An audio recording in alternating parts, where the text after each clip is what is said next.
Hello student, welcome to my YouTube channel AP tutorial. Students, आज हम लोग प्रकाश का परावर्तन से कुछ न्यूमेरिकल क्वेश्चन करेंगे जो बहुत ही इम्पोर्टेंट है आपके स्टेट बोर्ड के एग्ज़ाम के लिए भी, और हाल ही में जो ग्रुप डी का एग्ज़ाम देने वाले हैं उस एग्ज़ाम के लिए भी। इस चैप्टर से एक दो ऑब्जेक्टिव न्यूमेरिकल क्वेश्चन रहेंगे।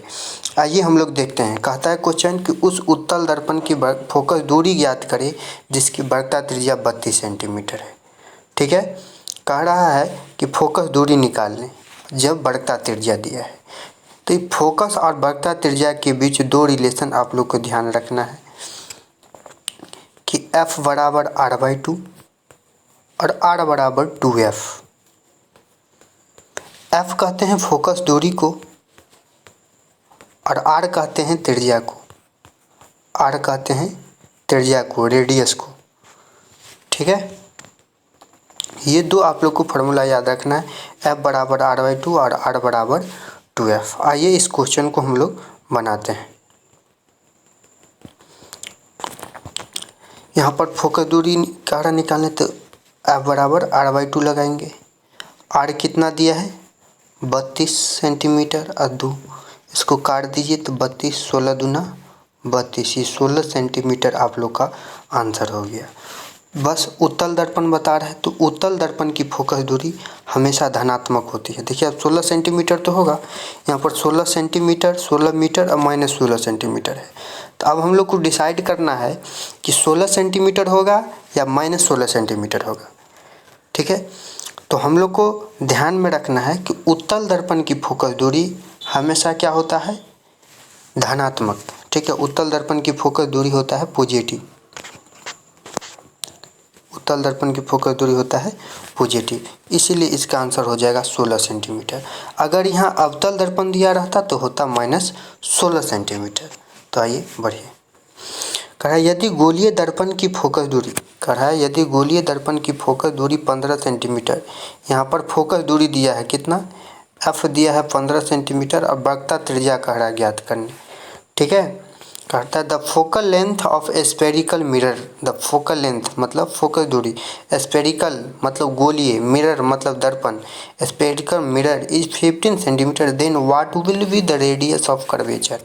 तो रेडियस ऑफ कर्वेचर क्या होगा, यानी R पूछ रहा था। R बराबर क्या बोले हम लोग 2F, R बराबर 2F। तो 2 इंटू कितना हो जाएगा 15 इक्वल टू हो गया 30 सेंटीमीटर।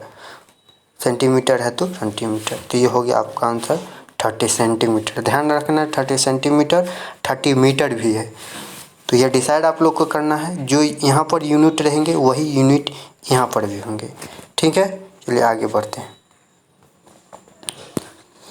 आगे यह क्वेश्चन है, चलिए इससे पहले हम लोग कुछ चीज़ समझ लें कि देखिए ये होता है अवतल दर्पण, ये होता है उत्तल दर्पण। ठीक है, देखिए U कहते हैं दर्पण, ये अवतल दर्पण है उत्तल। U कहते हैं वस्तु की दूरी, U होता है वस्तु की दूरी। ठीक है, और V होता है प्रतिबिंब की दूरी, V होता है प्रतिबिंब की दूरी, और F होता है फोकस। ये तीन बात समझिए, F होता है फोकस, U वस्तु की दूरी, V प्रतिबिंब की दूरी और F फोकस की दूरी। ठीक है, तो अवतल दर्पण और उत्तल दर्पण, उत्तल दर्पण दोनों में ध्यान रखिए। देखिए इसमें U वस्तु की दूरी होगा हमेशा निगेटिव, ध्यान में रखना है। इसमें भी वस्तु की दूरी होगा क्या, निगेटिव। देखिए अवतल दर्पण में जो प्रतिबिंब बनता है दर्पण के सामने भी और दर्पण के पीछे भी। अगर दर्पण के सामने बनता है उसका प्रतिबिंब वास्तविक बनता है, और अगर आपको भी अगर निगेटिव आया तो समझ जाएंगे वो वास्तविक प्रतिबिंब बना रहा है। कौन सा प्रतिबिंब, वास्तविक। अगर प्लस आ रहा है तो ये काल्पनिक प्रतिबिंब और दर्पण के पीछे बन रहा है। ठीक है, आप लोग को पता होगा कि हम पिछले वीडियो में आपको बताए थे कि काल्पनिक अवतल दर्पण में काल्पनिक प्रतिबिंब दर्पण के पीछे बनता है। अगर आपको भी पॉजिटिव आ जाए तो समझ जाएंगे कि अवतल दर्पण में वो काल्पनिक प्रतिबिंब बन रहा है। और अवतल दर्पण का फोकस हमेशा नेगेटिव होता है। ठीक है।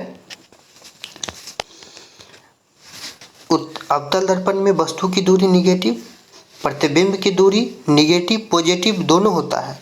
अगर निगेटिव आएगा तो समझ जाएंगे वास्तविक प्रतिबिंब बन रहा है, अगर पॉजिटिव आएगा तो समझ जाएंगे काल्पनिक प्रतिबिंब बन जाता है। और अवतल दर्पण का जो होता है फोकस वह होता है निगेटिव। अब आइए उत्तल दर्पण में हम समझे, इसमें भी जो होता है हमेशा पॉजिटिव होता है, क्योंकि उत्तल दर्पण में हमेशा काल्पनिक प्रतिबिंब ही बनता है और इसका फोकस भी क्या होता है, पॉजिटिव होता है। दोनों में समझ है। अगर यू रहा, यू मतलब वस्तु की दूरी निगेटिव हमेशा रहता है, और उत्तल दर्पण में भी यू जो होता है वस्तु की दूरी हमेशा नेगेटिव होता है। अवतल दर्पण में भी कभी निगेटिव भी आएगा, कभी पॉजिटिव भी आएगा। अगर निगेटिव आया तो समझ जाएंगे कि वास्तविक प्रतिबिंब बन रहा है, अगर पॉजिटिव आया तो समझ जाएंगे काल्पनिक प्रतिबिंब बन रहा है। अगर एफ निगेटिव आ जाए तो समझ जाएंगे कि एफ फोकस है, इसमें भी और एफ दोनों पॉजिटिव होता है। तो आइए इस पर हम लोग क्वेश्चन करते हैं। यहाँ दिया है कि एक अवतल दर्पण की फोकस दूरी 10 सेंटीमीटर है। अवतल दर्पण की फोकस दूरी 10 सेंटीमीटर, तो दर्पण के सामने 8 सेंटीमीटर, यहाँ सेंटीमीटर होगा 8 सेंटीमीटर की दूरी पर एक बिंब रखा गया है। तो प्रतिबिंब की स्थिति मतलब प्रतिबिंब कहाँ बनेगा यह ज्ञात करना है। देखिए अवतल दर्पण है तो हम बताए थे इसमें, हाँ एक चीज़ और हम बताना भूल गए, इसको ऐसे क्वेश्चन को बनाने के लिए एक दर्पण सूत्र होता है। क्या, कौन सूत्र? दर्पण सूत्र, मिरर फार्मूला। मिरर फार्मूला ये 1/v प्लस 1/u बराबर 1/f, ये ध्यान रखना है। ठीक है। दर्पण सूत्र 1/v प्लस 1/u बराबर 1/f। चलिए आगे हम लोग चलें कि अवतल दर्पण की फोकस दूरी कितना है, f। तो हम बताएं हैं कि अवतल दर्पण की फोकस दूरी हमेशा क्या होता है, निगेटिव। तो कितना हुआ, -10 सेंटीमीटर।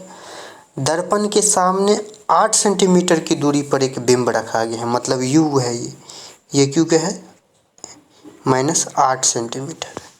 तो प्रतिबिंब की स्थिति कर रहा है। तो देखिए u और v कैसे पहचानेंगे भाषा में, ये इस बात को समझिए कि यह बिंब रखा गया, बोला है कि दर्पण के सामने 8 सेंटीमीटर की दूरी पर रखा गया, तो u हुआ। अगर प्रतिबिंब की स्थिति, तो प्रतिबिंब की स्थिति मतलब v, प्रतिबिंब की स्थिति मतलब v, तो यह v कह रहा है हम लोग को निकालने क्या होगा। ठीक है। तो हम लोग जानते हैं फॉर्मूला क्या होता है, ये बात समझ गए। इसको डिलीट कर रहे हैं। फार्मूला होता है कि 1/v प्लस 1/u बराबर 1/f। तो हमको तो v निकालना है, प्रतिबिंब निकालना है मतलब v निकालना है, और u minus plus minus minus हो गया 1/8 बराबर f। भी अवतल दर्पण है तो इसका फोकस भी क्या है, निगेटिव ही है। ठीक है। अब ये 1/v जो हुआ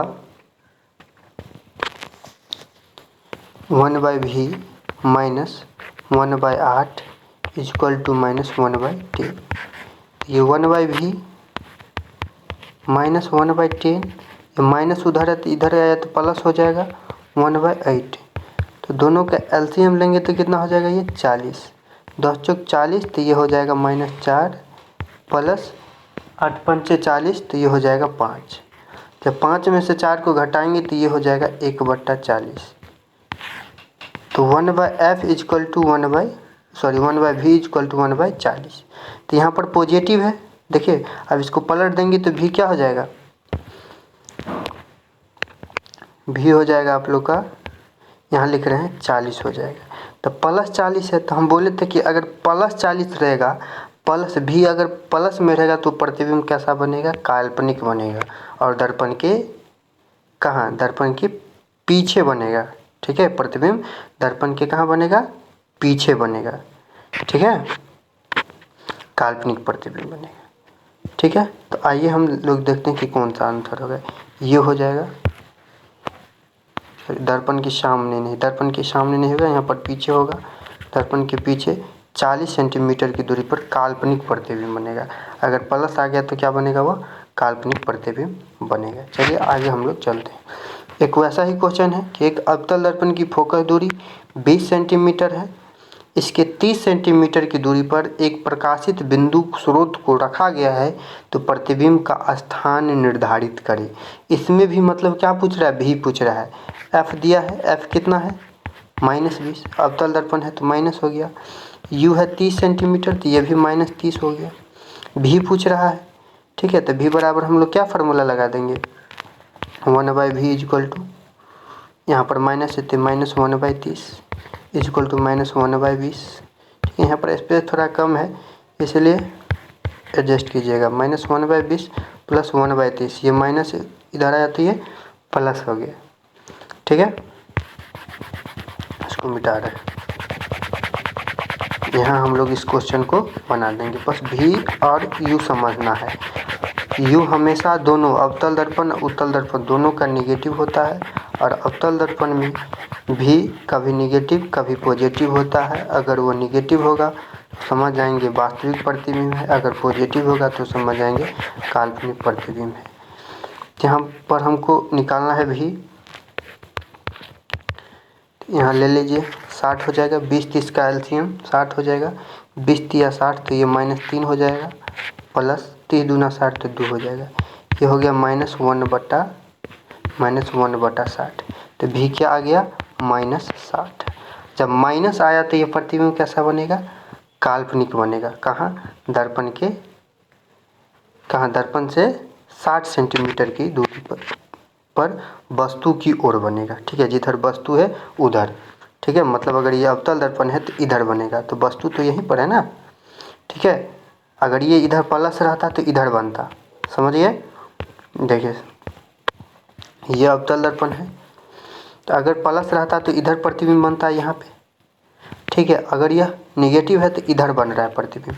ठीक है, तो बात यहाँ पर बोल रहा है प्रतिबिंब का स्थान निर्धारित करें।